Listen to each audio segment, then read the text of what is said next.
আবু বকর জীবনের শেষ সময় ঘরের মধ্যে শুয়ে আছে, বিমারের মধ্যে রয়েছে, 3 দিন সালেসাব হচ্ছে, লাখো লাখো মানুষ চলে এসেছে, পীরকে দেখতে পাইনি, কাঁদতে লেগেছে। আপনাদেরই দাদু পদ্দাদু হবে, হাউমাউ করে কাঁদে, হুজুরকে দেখতে পেলাম না। এই সময় পাচার হুজুর কেমলা ঘরের মধ্যে গিয়ে বলতে লেগেছে, আব্বা জান লাখো মুরিদ আপনার জন্য কাঁদে, আপনি যদি বলেন একটু বাইরে যেতে হবে। দাদা হুজুর বলেছিলেন, বাবারা আমি আবু বকর উঠতে পারছি না বাবা, বিমার অসুস্থর জন্য বাবা, কি করে আমি যাব বাবা। মুরিদরা বলে, ওই সময় ছেলেরা বলেছিল, হুজুর দরজাটাকে কেটে আপনি শুয়ে থাকবেন তক্তপোষের উপরে, ওই তক্তপোষটাই চাগিয়ে বাইরে বার করব। দাদা হুজুর বললেন, ঠিক বলেছো বাবা। ওই অবস্থায় বার করা হলো। দরবারে যখন বার করে, বিশাল চিৎকার দিয়ে লাখো মানুষের চোখের পানি। দাদা হুজুর কি বলেছিল, বাবারা কুল্লু নাফসিন যায়িকাতুল মউত, কেঁদো না বাবা, কেঁদো না বাবা, সবাইকে একদিন মৃত্যুর স্বাদ চাখতে হবে বাবা। আমি আবু বকর তোমাদের জন্য বাবা অনেক কিছু করে রেখে গেলাম। এই বাংলা শেরেক ভরা ছিল, তাকে আমি মুক্ত আল্লাহ করিয়েছে আমার দ্বারা। পীরের নামে জবাই করা হতো, আমি বন্ধ করেছি। মিথ্যা আস্তানাতে উঁচু করে গম্বুজ তৈরি করে সেখানে চাদর ছড়িয়ে দিয়ে নানা রকম বেশরিয়াতি কাজ হতো, নাচ গান হতো, হিজড়ে নাচ হতো, জেনা ব্যভিচারীও হতো। আমি আবু বকরের দ্বারা আল্লাহ বন্ধ করিয়েছে বাবা। অনেক বেশরিয়াতি শিরকি কাজ ছিল, আমি আবু বকরের দ্বারা আল্লাহ সংস্কার করিয়েছে বাবা। আমি আবু বকর চলে যাব। আমি তোমাদের কাছে 3টে জিনিস রেখে যাচ্ছি বাবা।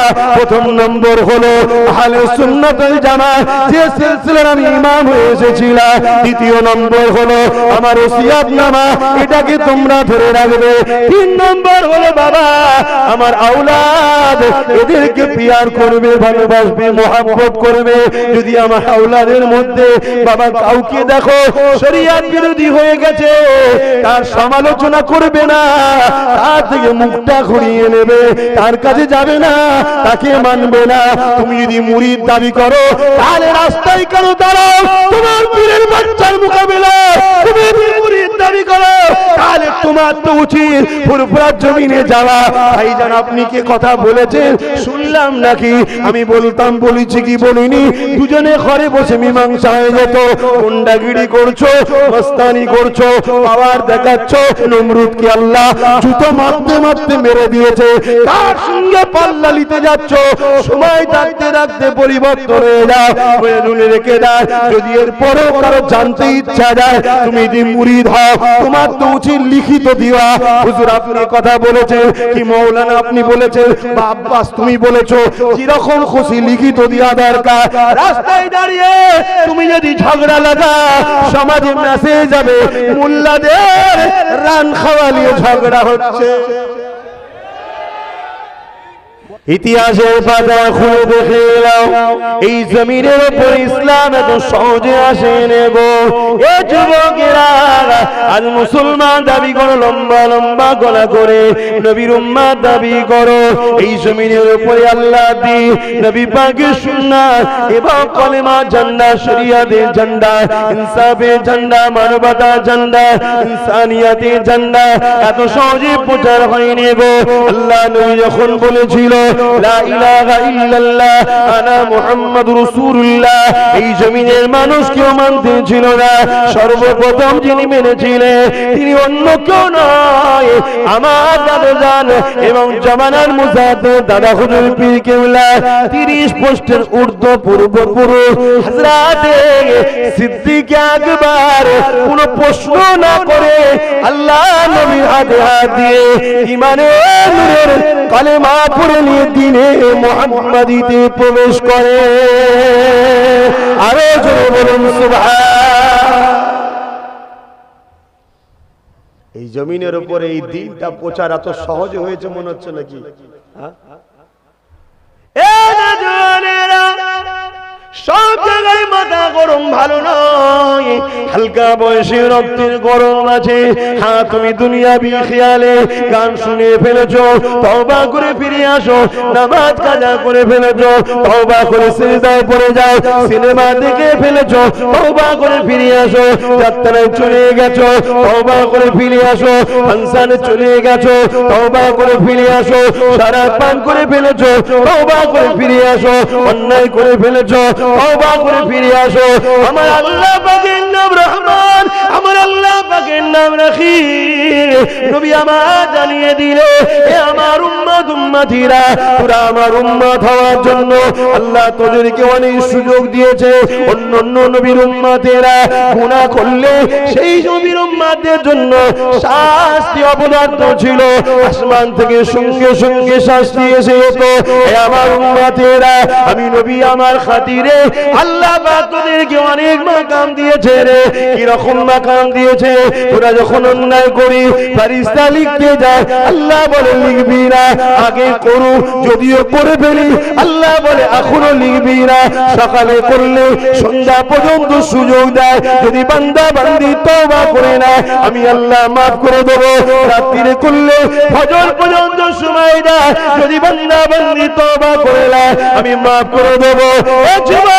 অন্য নবীর উম্মতেরাই সুযোগ পাইনে, তোমরা সুযোগ পেলে কার খাতিরে? অন্য কারো খাতিরে নয়, আমি না আল্লাহর মুহাম্মদ রাসূলের খাতিরে।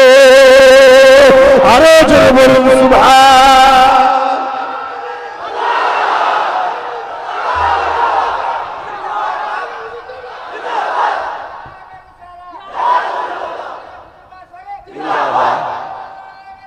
আল্লাহু আকবার।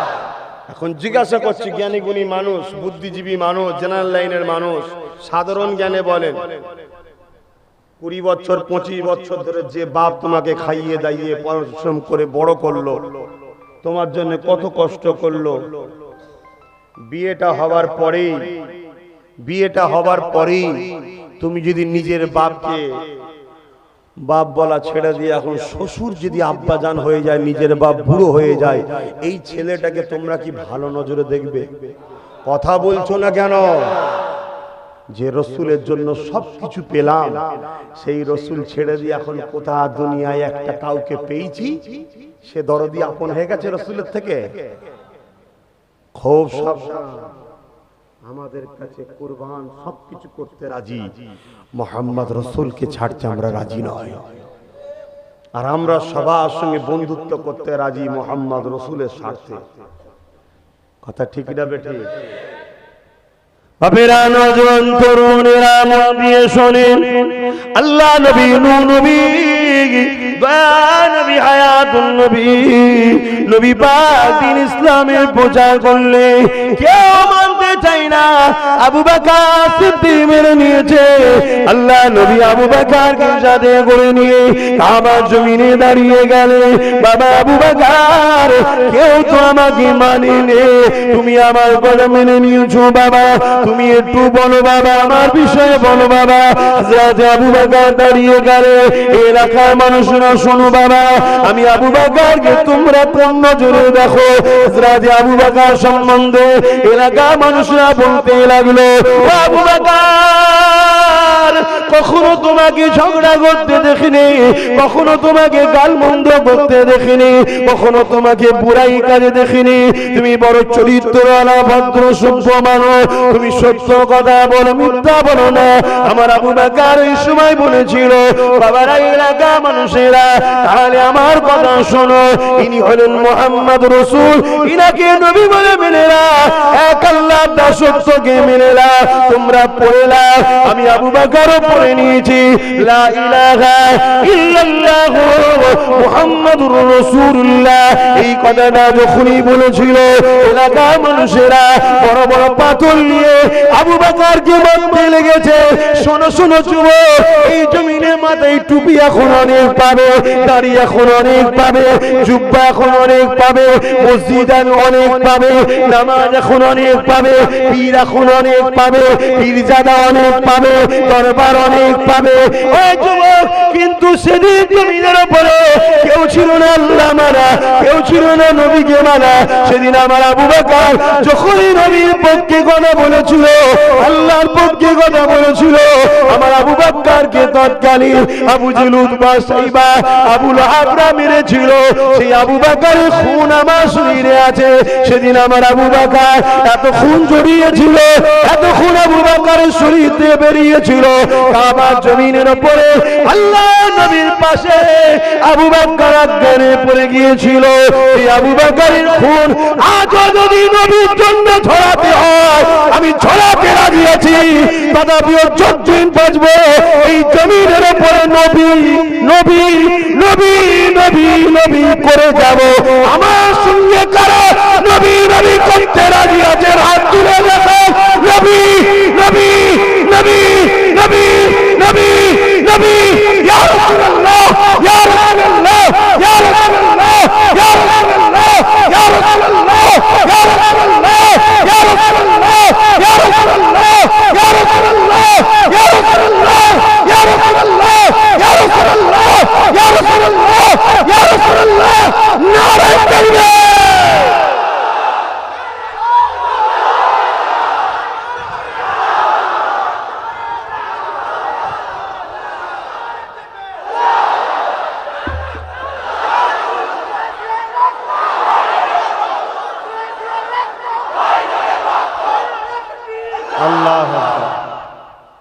এইভাবে জিন্দেগি কাটান। আমি গুনাহগার, তোমাদের সবার থেকে বেশি গুনাহগার আমি। তথাপিও আমি আশা করে আছি আমি জান্নাতে যাব। কেন? আমি তোমাদের সবার থেকে গুনাহগার, তথাপিও কিন্তু জান্নাত যাবার আশায় বসে আছি। কেন? এই শুনছেন না? কেন? আল্লাহর কোরআনের একটা আয়াত আছে, ওয়ালা সাউফা ইউতিকা রাব্বুকা ফাতারদা। হাফেজ সাহেবদের আলেমদের জিজ্ঞাসা করুন, ওয়ালা সাউফা ইউতিকা রাব্বুকা ফাতারদা, এই আয়াতের তাফসীরে শুনছেন তো? এইদিকে খেয়াল আছে তো? এই আয়াতের তাফসীরে কি বলছে? কিয়ামতের দিনে আমার আল্লাহ তেনার হাবিবকে বলছেন, হাবিব ওয়ালা সাউফা ইউতিকা রাব্বুকা ফাতারদা, আমি আপনাকে অচিরে অর্থাৎ ময়দানে মাহশরে মুফাসসিরিনরা বলছেন এত দিয়া দেব। যুবক, রাস্তা ঠিক করো, রাস্তা ঠিক করো। হুজুরের মিষ্টি হাসিতে ভেসে যেও, বক্তা সাহেবের মিষ্টি কথাতে ভেসে যেওনি। 200, 500, 1000, 10,000 টাকাতে নিজের ঈমানকে বিক্রি করে দিওনি। বুঝার চেষ্টা করো। ওয়ালা সাউফা ইউতিকা রাব্বুকা ফাতারদা, অচিরে আমি আপনাকে এত দিয়া দেব, যতক্ষণ পর্যন্ত না আপনি খুশি হচ্ছেন ততক্ষণ আমি দিয়েই যাব, দিয়েই যাব, দিয়েই যাব। এই আয়াতের তাফসীরে ব্যাখ্যাতে মুফাসসিরিন হযরতরা বলছেন, কিয়ামতের দিনে আল্লাহ তিনার দোস্ত নবী মুহাম্মদ রাসূলকে বলবেন, হাবিব আজকে আপনি কাঁদবেন না, আজকে সেই দিন ওয়ালা সাউফা ইউতিকা রাব্বুকা ফাতারদা, ওয়াদা পূরণ করার দিন। আপনি আপনার উম্মতদের করে ইশারা করুন কোথায় যেতে, জোরে বলুন, যা যা। নবী ইশারা করতে থাকবে আর আল্লাহ কুদরতি নজরে হাবিবের দিকে তাকিয়ে থাকবে। যতক্ষণ না নবী হাসবে ততক্ষণ আমরা জান্নাত যাব। জোরে বলুন সুবহানাল্লাহ। আরে আমার নবী সাল্লাল্লাহু আলাইহি ওয়াসাল্লামের পিছনে নামাজ পড়তো রাইসুল মুনাফিক আব্দুল্লাহ ইবনে উবাই, এবং সে এমনও করেছে আমার নবী যখন মদিনাতে ঢুকতো সাহাবাদেরকে লক্ষ্য করে বলতো, এ সাহাবারা চুপ করো, মুহাম্মদ রাসূল আসতে লেগেছে। কিন্তু আব্দুল্লাহ ইবনে উবাই সুযোগ খুঁজতে লেগেছে কখন মুহাম্মদকে জড়ানো যাবে। হঠাৎ করে একদিন দেখা যায় আমার আমার নবী পাক সাল্লাল্লাহু আলাইহি ওয়াসাল্লাম আহলিয়া আমাদের সকলে আম্মা জান হযরত আয়েশা সিদ্দিকা সফর থেকে আসার সময় অনেক বড় কথা আপনারা নিশ্চয়ই জানেন। একটা ঘোড়ার পিঠেতে উটের পিঠেতে যে কাজা করা থাকে তার মধ্যে ছিল, উনি বড় হালকা ছিলেন, তাই ওই সাফওয়ান নামক একজন সাহাবী সেটাকে তুলে নিয়ে ঘোড়ার পিঠে দিয়ে উটের পিঠে দিয়ে টানতে টানতে নিয়ে চলে এসেছে। মনে করেছে আম্মা জান হয়তো এর ভেতরে আছে, কিন্তু আম্মা জান প্রয়োজনে ফাঁকে গিয়েছিল। এসে দেখছে এই দিকে আমার নবী পাকের সেই কাফেলা চলে গেছে। এই হালকা বয়স ছিল, কি করবে, ওখানে ঘুমিয়ে পড়েছিলেন। এমন সময় ওই সাফওয়ান নামের সাহাবী তিনি লাস্টে আসতেন, খুঁজতে খুঁজতে আসতে লেগেছে, দেখছে কেউ কোথায় রয়ে গেছে নাকি। এই আম্মা জানকে দেখতে পেয়ে ইন্না লিল্লাহ পড়ে নিয়ে এমন করে তিনাকে উটের পিঠে চাপিয়ে ওই উটের দড়িকে ধরে ধরে নিয়ে আসছে। যখন মদিনায় নববী ঢোকে, মদিনা শহরে ঢোকে, ওই রাইসুল মুনাফিক আব্দুল্লাহ ইবনে উমার এইটাকে দেখার পরে মদিনার বাজারে বাজারে সর্বপ্রথম সে বলেছিল মুহাম্মাদের স্ত্রীর সঙ্গে নাউজুবিল্লাহ, সবই আপনারা জানেন। এর পরের ভাষা জবান দিয়ে বলতে পারছি না। এ যুবক রে, শুনে রেখে দাও, মুনাফিক কত খারাপ জিনিস দেখো। সে এমন করে কি করলো, আম্মা জানের উপরে ইলজাম লাগিয়ে দিল। আম্মা জান মনে দুঃখে ঘরে চলে গেল। অনেক বড় কথা, আল্লাহর আয়াত নাজিল হয়ে গেল। আমার আল্লাহকে জানিয়ে দিল, হাবিব আয়েশার সঙ্গে বিয়েটা আমি আল্লাহ দিয়েছি, অন্য কেউ না। আমি আগের খবর জানি, পরের খবর জানি, সব খবর জানি। আমার হাবিব রে, আম্মা আয়েশা সিদ্দিকা যদি নাপাকি হবে বা খারাপ কখনো হয়ে যাবে, হাবিব রে তোমার সাথে কখনো আয়েশার বিয়েটা আমি আল্লাহ দিতাম না। আমি যখন বিয়ে দিয়েছি আয়েশা কোন মেয়ে কি থাকবে শেষ জীবন সব আমি জানি হাবিব, কেন আমি তাকে বানিয়েছি। আমার হাবিব নিশ্চিন্তায় যান, আয়েশাকে নিয়ে আসেন। আয়েশা পবিত্রতা নারী।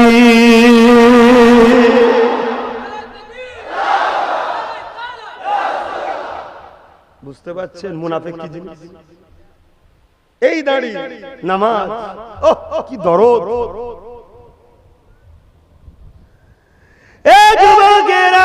এই জমিনের উপরে কাদের রক্তের বিনিময়ে দিন ইসলামটা প্রচার হয়েছে, একটু জানতে হবে। ইতিহাস যদি না জানেন ধ্বংস হয়ে যাবে।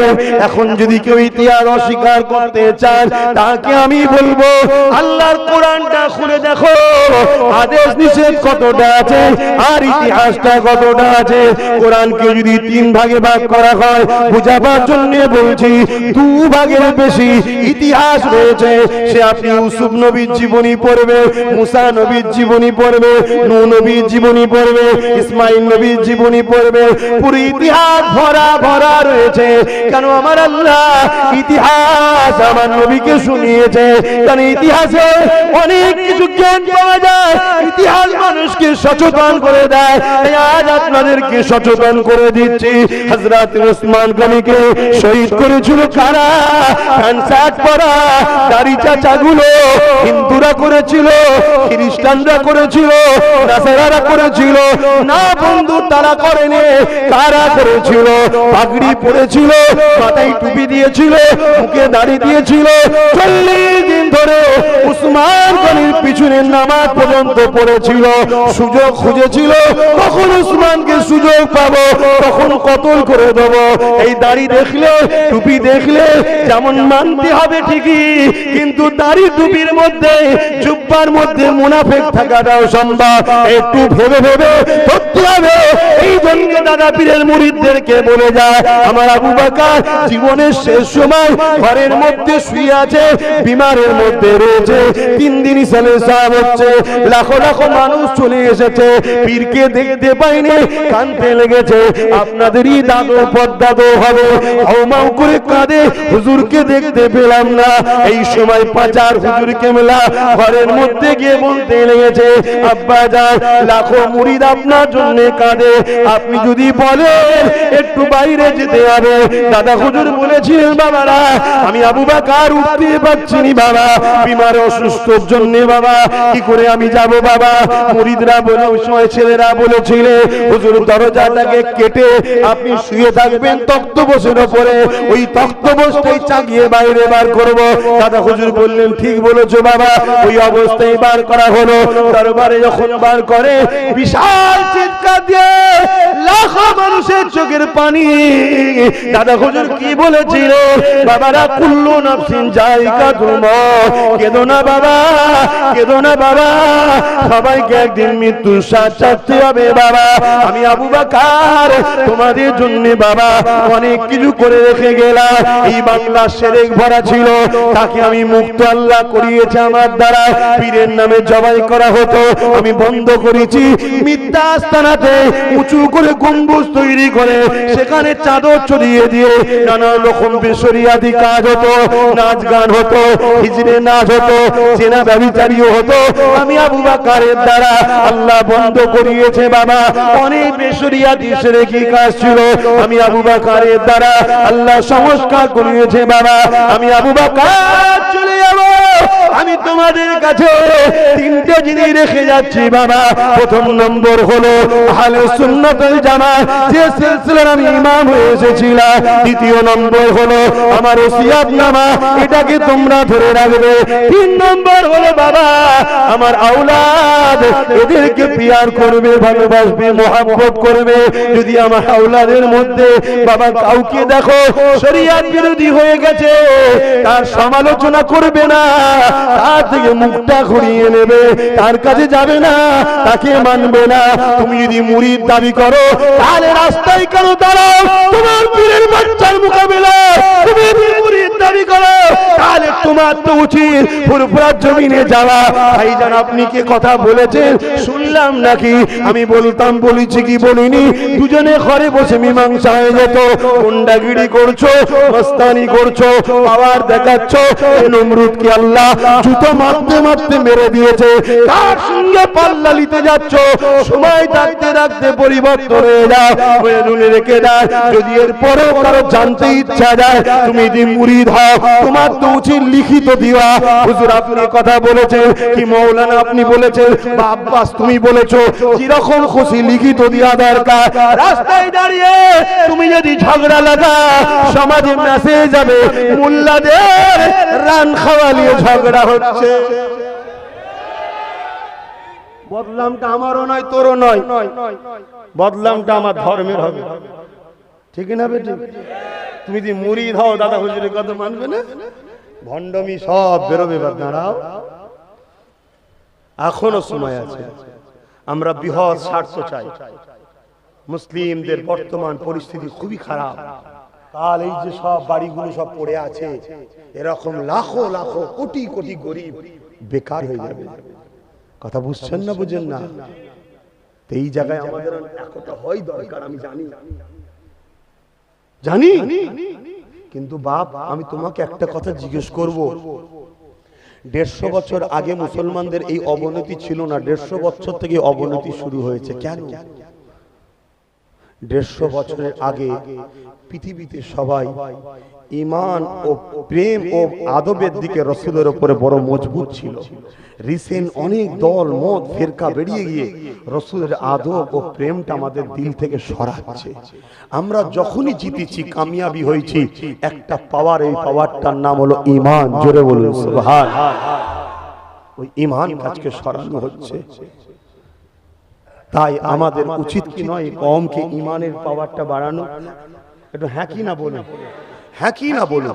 যদি না হয় সেটাও সাহস করে বলুন। আমি মাস্তান নয়, আমি মুজাদ্দেদ জামানের খুন। যদি আমাদের এই অভ্যাস থাকতো যে কাউকে উঠতে দেবো না, তাহলে বাংলা তো দাদা হুজুরের ছিল, কেউ একটা গজাতে পারত। অভ্যাস আমাদের নেই। আমার দাদা হুজুর রাসূলকে কত ভালোবেসেছে একটা বলবো, একটা বলবো, তাহলে বুঝবেন ভণ্ড কারা। কথা বুঝছেন না, বোঝেন না? আমার মুজাদ্দিদুল জামান দাদা হুজুর রাহমাতুল্লাহ আলাইহি আমার রাসূলকে এত ভালোবেসেছিলেন, দিন রাত ধরে হুজুরের জন্য কাঁদতেন। হুজুরের দিদারের জন্য দরুদ শরীফ পড়তেন। একদিন গভীর রজনীতে তাহাজ্জুদের নামাজটা পড়ে মুজাহিদুজ্জামান দাদা হুজুর পীর কিবলা, এ যুবক তুমি আমি তরুণ, হয়তো ভুলে যেতে পারি, এই জন্য বললাম ইতিহাস পড়ো। পড়ার তো আমাদের সময় নাই, এই জন্যই তো আজ আমরা ধ্বংসের দিকে যাচ্ছি। তাই বলে দিয়ে যাও বাজারে, এ যুবকেরা, নিম মুল্লা খাতরা ইমান, আর নিম হাকিম খাতরাই জান। বোঝেন তো নাকি? নিম মুল্লা বোঝেন না? আরে দুটো চটি পরে যারা বেরিয়ে পড়েছে, সময় দিয়ে খেয়াল করার বলতে পারছি না, তবে দাদা হুজুরের একটা কথা বলবো, শুনবেন শুনবেন শুনবেন। এ যুবকেরা, তরুণেরা, বাবেরা, আমার মুজাহিদুজ্জামান নবী নবী নবী নবী করে কাঁদে, আমার মুজাহিদুজ্জামান নবী নবী নবী নবী করে কাঁদে। দরুদ শরীফ পড়তে লাগে, রাত আছে দিন যায়, দিন আছে রাত যায়, আল্লাহ নবী দিদারে এখন কাঁদে হয়েছে, আল্লাহ নবীকে দেখার জন্য বড় তামান্না করতে লেগেছে। এমন সময়ে একদিন তাহাজ্জুদের নামাজ পড়ে আর চোখ খুলে রাখতে পারছে না, একটু তন্ত্র এসে গেছে, বিছানায় পিঠটা দিয়েছে, হেলান দিয়ে পিঠটা দিয়েছে দিয়ালে, হেলানটা দিয়ে পিঠটা দিয়েছে দিয়ালে, সঙ্গে সঙ্গে চোখটা যে মুজে গেছে, খবের মধ্যে দোনো জাহানের সুলতানের দিদার হচ্ছে। আল্লাহ নবী বলেছিল, হে আবু বকর, তুমি আমাকে এত ভালোবাসো, পিয়ার করো, আমার দরবারে কেন আসো না? ইয়া রাসূলুল্লাহ, হাবিবাল্লাহ, যাবার মতো আমার অর্থ নাই, যাবার মতো আমার সামর্থ্য নাই, এটা ইলমে মারিফাতের কথা, বুঝতে গেলে সময় লাগবে। এ যুবকেরা, আল্লাহ নবী বলেছেন, আবু বকর নিয়ত করো, আমি নবী দোয়া করছি। পরের দিন সকাল হলো, সাহাবা আমন করে খলিফারা এসেছে, ওখানে অনেক খলিফারা বসে আছে, বসিরাত আল্লামা রুহুল আমিন সাহেব রয়েছে, কাইয়ুমুজ্জামান বড় হুজুর রয়েছে, অনেক খলিফারা রয়েছে। এমন করে দাদা হুজুর বলতে লেগেছে, বাবারা, আল্লাহর কাবা নবীর রওজা হাজিরির জন্য নিয়ত করুন। দাদা হুজুরকে নিয়ত করার জন্য হুকুম কে দিল? দাদা হুজুর এই কথা শুনে সাথে অনেকজন ছিলেন, তারাও বললেন, হুজুর আমরাও নিয়ত করছি, আপনার সাথে যাবো। বলুন সুবহানাল্লাহ। হজ করতে চলে গেলেন। আল্লাহ নবী বলেছিলেন, আগে কাবা, তারপরে মদিনা। খবরের মধ্যে আগে মক্কায় যাবে, ঘুরে তওয়াফ করে আমার দরবারে আসবে। দাদা হুজুর রাহমাতুল্লাহ আলাইহি ওই সময় জেদ্দায় নামলেন, পানির জাহাজ। শোনো শোনো শোনো শোনো শোনো যুবক, তো হুজুর কেবলা জেদ্দায় পৌঁছালেন, জেদ্দা থেকে খালি পায়ে। শুনছেন? কোন কোরআন শরীফের কোন আয়াতে আছে, হাদিস পাকের কোন হাদিসে আছে যে নবীর দরবারে খালি পায়ে ঘুরতে হয়? এটা প্রেম, যার যত প্রেম। আমি বাস থেকে নেমেছি, দাদা হুজুরের কথা মনে পড়েছে যে আমার পীর তো জেদ্দা থেকে খালি পায়ে ঘুরেছিল, আমি নাই অতটা পাহাড় টাহাড় খালি পায়ে ঘুরতে পারিনি। কমসে কম বাস থেকে নেমেছি হুজুরের রওজার কাছে, ওই এলাকায় হোটেলে যাব, এখানটা জুতোটা খালি পায়ে পাটা শুধু দিয়েছি। আল্লাহু আকবার, আল্লাহকে সাক্ষী রেখে বলছি, ও কষ্ট কি জিনিস আমার লাইফে ওই রকম কোনোদিন পাইনি। মাথা তালুতে যেন কেউ ডিসলাইডার পেট্রোল দিয়ে আগুন ধরিয়ে দিল, সঙ্গে এক মুহূর্তের মধ্যে গরম লাভ করে বলতে করেছি, ওইটুকুর মধ্যে দিন ফুসকা। শুনছেন না শোনেন না? তারপরও আল্লাহ যা করেছে সেটা পরের কথা, ও নিজেদের কথা, নিজের কথা বলে লাভ নেই। আমি যেটা বলছিলাম মুর্শিদ কেবলার প্রেম দেখুন, খালি পায়ে টোটাল মক্কা মদিনায় ঘুরেছে। আর পীরের পায়ে জুতো না থাকলে সাথী গুণ আর জুতো দিতে পারবে? আমাদের মতো সাথী নয় তো এখন, যেসব সাথী এরম সাথী নয় তো রে বাবা, সাথীগুলো তো তাগড়া তাগড়া বড় হুজুর ছিলেন, বসিরাটে আল্লামা হুজুর ছিলেন, সাথীও তাগড়া তাগড়া সাথী, আরো অনেকে ছিলেন। কথা বুঝে আসছে? কাবা শরীফ তওয়াফ করলেন, সাফা মারওয়া সাই করলেন, মিনা মুজদালিফা আরাফাতের কাজগুলো সমাধান করে আল্লাহ নবী রওজা মুবারকে দিয়ে রওনা দিয়েছে। যখনই হুজুরের রওজা মুবারকের মদিনার নববীতে ঢুকতে যাবে, একজন খাদেম এসে ধরলেন, সালাম দিলেন, হুজুর দাঁড়ান, আপনার নাম আবু বকর? হ্যাঁ আমার নাম আবু বকর, খুশনসিব আপনি। আল্লাহ নবী আমাকে কবে ইজাজত দিয়েছে হুজুরের রওজা মোবারক অর্থাৎ ঘর হুজরা মোবারকের ভেতরে আপনাকে এক রাত থাকার পারমিশন হয়েছে।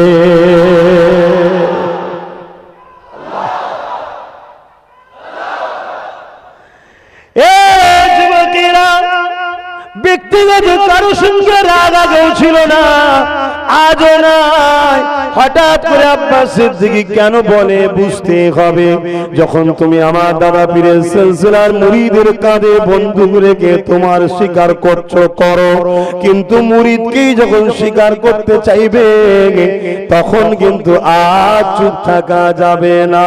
তাই বলি লড়াই যখন করতে এসেছো, এতই যখন প্রেস্টিজে লেগেছে, একটুখানি সমাজকে জানাও আমার পর্দা তো এমন ছিল আমি জানালাম, তোমাদের পর্দা তো কেমন ছিল জীবনী গুণ একটু ওয়াজ করে শোনা। যদি বলো কোরআনের মাহফিলে পর্দাদের কথা বলবো কেন, অবশ্যই ঠিকই কথা বলবে কি করে। পর্দা তো যদি আল্লাহর ওলি হয় বলা যাবে, কেন কোরআন ওলিদের কথা ঘোষণা করেছে। বলো না শুনিয়ে, আমার জানা নেই। যুবকেরা অহংকার নাই, আল্লাহ নিয়ামতকে প্রকাশ করতে আল্লাহ নিজেই বলেছে। একটা ইতিহাস বলি শুনে রেখে দাও। হযরতে ফারুক আযম যখন খলিফা ছিলেন, আমিরুল মুমিনিন ছিলেন, ওই সময় একজন লোক ওমর ফারুকের দরবারে এসেছে। কাঁধে একটা ছোট্ট বাচ্চা রয়েছে, ধুলোবালি মাখা, জামাগুলো সব ছিঁড়া খোরা। ওই মানুষটার গায়ে ধুলোবালি, বাচ্চার গাটা খালি ছিল ধুলোবাকি, কিন্তু মানুষটার জামা করা ছিঁড়া ছিল। এইভাবে উস্কো খুস্কো চুললে খালি পায়ে খাওয়া নেই, জীর্ণ শীর্ণ মানুষটা ওই বাচ্চাটাকে কাঁধে আমিরুল মুমিনিনের দরবারে এসেছে। হযরত ওমর ফারুক বলেছিল, তোমার নাই অভাব হয়েছে, ভিক্ষা চাইতে এসেছো, তুমি একা আসতে পারতে, বাচ্চাটাকে কেন নিয়ে এসছো তো শিখবে। ওই মানুষটা বলেছিল, হুজুর বিয়াদবি নেবেন না, আমি কোনো ভিখারি নয়, আমি একজন নামকরা বিজনেসম্যান, তামাম ওয়ার্ল্ডে আমার বিজনেস চলে। তাহলে এই দৃশ্য কেন হুজুর? আল্লাহর হুকুমে আপনার কাছে এসেছি, কুরবান যাক আল্লাহ। আল্লাহ আব্বাস সের বাপ মা জান মাল সব তোমার হাবিবের কদমে কুরবান যাক, তোমার কুদরতি কদমে কুরবান যাক। আল্লাহ আব্বাসের গাড়ি ঘোরাচ্ছে। কে ঘোরাচ্ছে গো? হযরত ওমর ফারুক জানতে চেয়েছিল কি হয়েছে বলো। ওই মানুষটা যখন বলেছিল, হুজুর আমি যখন বিদেশে সফর করতে যাই, আগেকার সময় পানির জাহাজে সফর হতো, বিজনেস করতে গিয়েছিলাম, 2.5 বছর 3 বছর পরে পরে ফিরে আসতো, আবার 7 মাস 8 মাস পরে বেরোতো। আমার স্ত্রী তখন গর্ভবতী ছিল, আমি স্ত্রীকে রেখে দিয়ে যাচ্ছিলাম, যাবার সময় আসমানের দিকে তাকিয়ে বলেছিলাম, মালিক চলে যাচ্ছি বিজনেসে, আমার বাচ্চাকে তোমার হাওয়ালায় রেখে গেলাম। হুজুর আমি ফিরে এসেছি, এলাকায় মানুষকে জিজ্ঞাসা করি, আমার ঘরে ধুলো বালি সব জঙ্গল হয়ে গেছে, কেন কি ব্যাপার?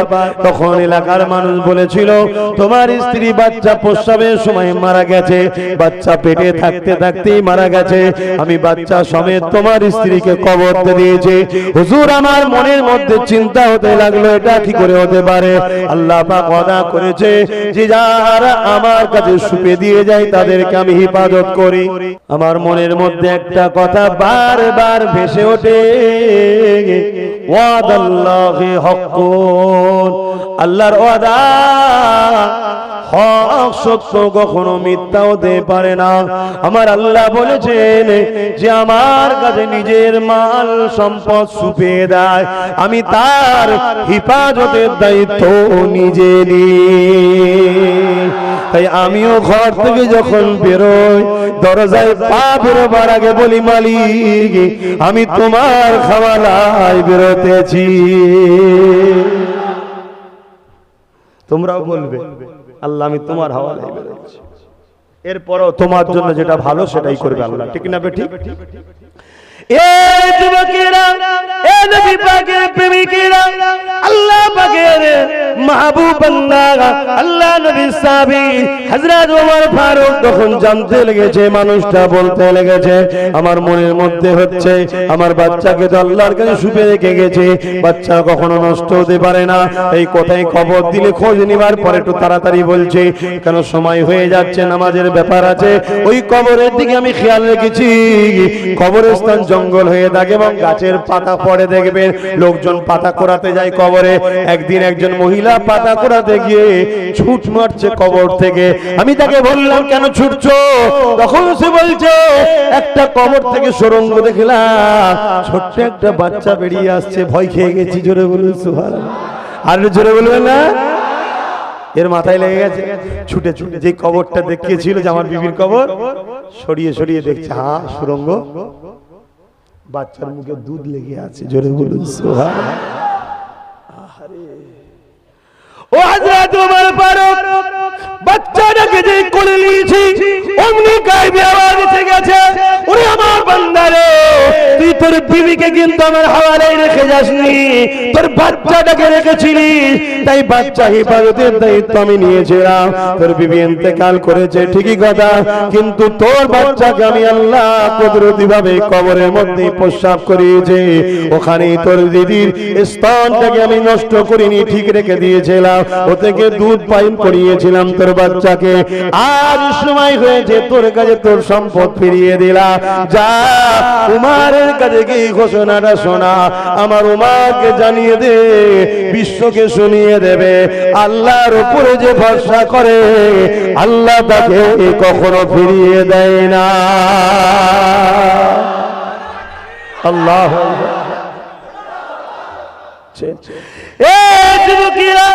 আমার দাদা পীরের কথা বলছিলাম, 5টা মিনিট সময় আছে, বলবো না, বাদ দেবো।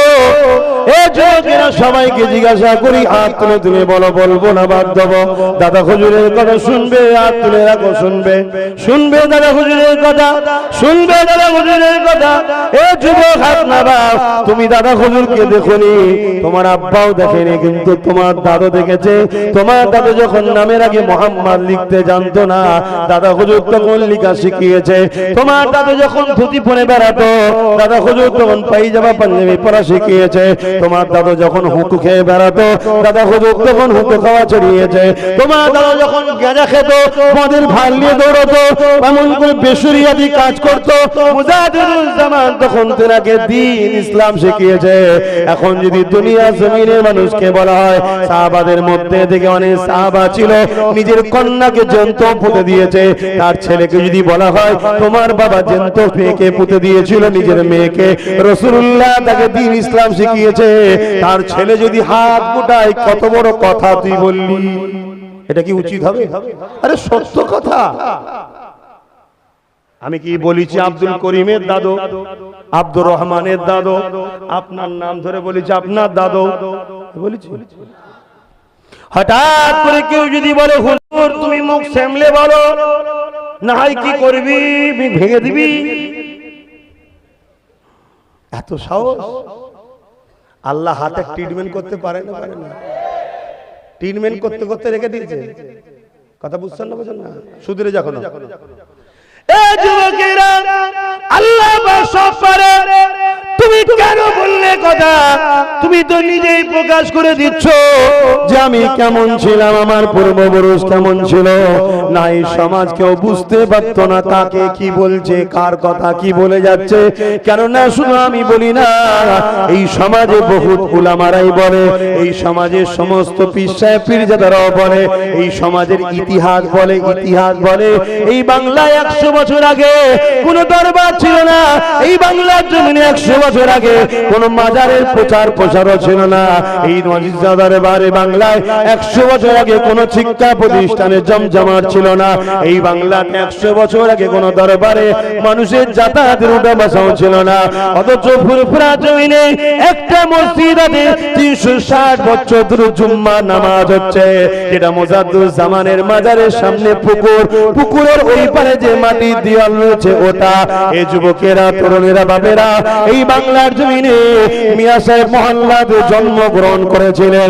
আপনার মদিনার মাদানী শরীফে শুয়ে আছে হাজী মুস্তাফা মাদানী হুজুর। তিনি আলেম হলেন, আলেমে হাক্কানি হলেন, কুতুবুল জামান হয়ে গেলেন। তিনি রাত জেগে জেগে আল্লাহর কাছে ফরিয়াদ করে, আল্লাহ আমার নসলে একটা বাচ্চা দাও, যে বাচ্চাটা যেন গৌসুল আজমের মতো হয়, যে বাচ্চাটা যেমন খাজা গরিবে নওয়াজের মতো হয়, যে বাচ্চা যেন সূর্যের ন্যায় হয়, অর্থাৎ সূর্যের আলো যেমন সবাই পেয়ে ধন্য হয়েছে, কাজ করতে সুবিধা হয়, অন্ধকার থেকে মানুষ বাঁচতে পারে, ঠিক ভুলটা দেখতে পারে, চলতে পারে আলো পেয়ে। আমার বংশে একটা বাচ্চা তাই সূর্যের ন্যায় হবে। এইভাবে দিনরাত কাঁদতে কাঁদতে কাঁদতে একদিন হাজী মুস্তাফা মাদানী তাহাজ্জুদের নামাজ পড়ে বাইরে সওয়ার করতে লেগেছে। ওই সময় গায়েবী আওয়াজ আসতে লেগেছে, নবীদের উপরে ওহী হয়, ওলিদের উপরে ইলহাম হয়, ওহী সত্য ইলহাম সত্য, অস্বীকারকারী ইসলাম থেকে বেরিয়ে যাবে।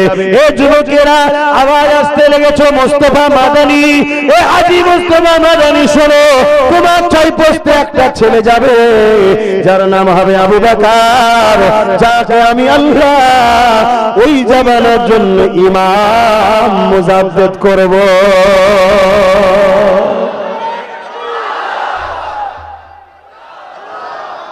ঝগড়া না করে তুমি একটা বলো না, কি গো বলবে তোমার দাদুর কথা? অতএব ঝগড়া না করে আমার দাদুকে তোমার দাদু বলে দিয়েছি। তো দাদা হুজুর বলেছে না, বলেন আমার মুরিদরা রুহানি ছেলে, দাদা হুজুর আমার একা না তোমাদের? আমি সংক্ষেপ করব। হাজী মুস্তাফা মাদানী হুজুর আল্লাহ পাক তিনাকে জানিয়ে দিলেন, তিনি ঘোষণা করে দিলেন, বাবা মুরিদেরা আমার ছপষ্টের পরে একটা ছেলে আসবে, আবু বকর নাম হবে, সেই জামানার মুজাদ্দিদ হবে। এই যুবকেরা ওই মাদানীপুরে শুয়ে আছে পিয়ারডাঙ্গা শরীফ, নাম শুনেছেন? ওই যে দরবার শরীফ আছে, ওখানে এমন করে আব্দুল মাহবুব সাহেব আছে, আব্দুল দাইয়ান ফারুকি আছে, এরা সব ওমর ফারুক হুজুরের সন্তান। জোরে বলুন সুবহানাল্লাহ। সব নবী বংশ, কোরাইশ, সৈয়দ বংশ নয়, কোরাইশ বংশ, সিদ্দিক বংশ নয়, কোরাইশ বংশ, ফারুকি বংশ নয়, কোরাইশ বংশ, আব্বাসী বংশ নয়, কোরাইশ বংশ। এগুলো special lockup, DG, IPS officer, এগুলো বংশ নয়, এগুলো সবাইকে পুলিশ বলা হয়, এগুলো একটা ক্লাস স্পেশাল। কথা বুঝে আসছে না? নাই, তা কোরাইশ হলো বংশ। এ যুবকেরা, তরুণেরা, আমার সাহেব মুজাদ্দিদুল জামান সাইয়্যিদুনা আবু বকর সিদ্দিক আল কুরাইশি দাদা হুজুর পীর কিবলার ওখানে একজন খলিফা শুয়ে আছেন, সাওয়ানি উমরি কিতাব লিখছে। তিনি বলতে লেগেছেন, আল্লাহ নবী রুহানি হালতে ফুরফুরা জমিনে টিনের চালা, ওই জায়গায় এসে সবুজ পাগড়ি আমার মুজাদ্দিদ জামানের মাথায় পরিয়ে বলেছিল, আবু বকর আল্লাহ পাক তোমাকে এই জামানার জন্য বড় জামাতের ইমাম বানিয়েছে। বড় জামাত বলতে কোন জামাত? আজও পৃথিবীর জমিনে সেই জামাত বড় জামাত। 95 থেকে 97% মানুষ যে জামাতকে মানে, কোন জামাত? যে জামাতে ইমামে আজম আছে, যে জামাতে ইমাম মালিক আছে, যে জামাতে ইমাম শাফি আছে, যে জামাতে ইমাম এ যুবকেরা চার ইমাম, ইমাম শাফি, ইমাম মালিক, ইমামে হাম্বল ও ইমামে আজম নোমান বিন সাবিত আছে। ওই জামাতটা কোন জামাত? নবী বললেন, আমার সুন্নতের জামাত, আমার সাহাবাদের জামাত, আহলে সুন্নাতুল জামাত।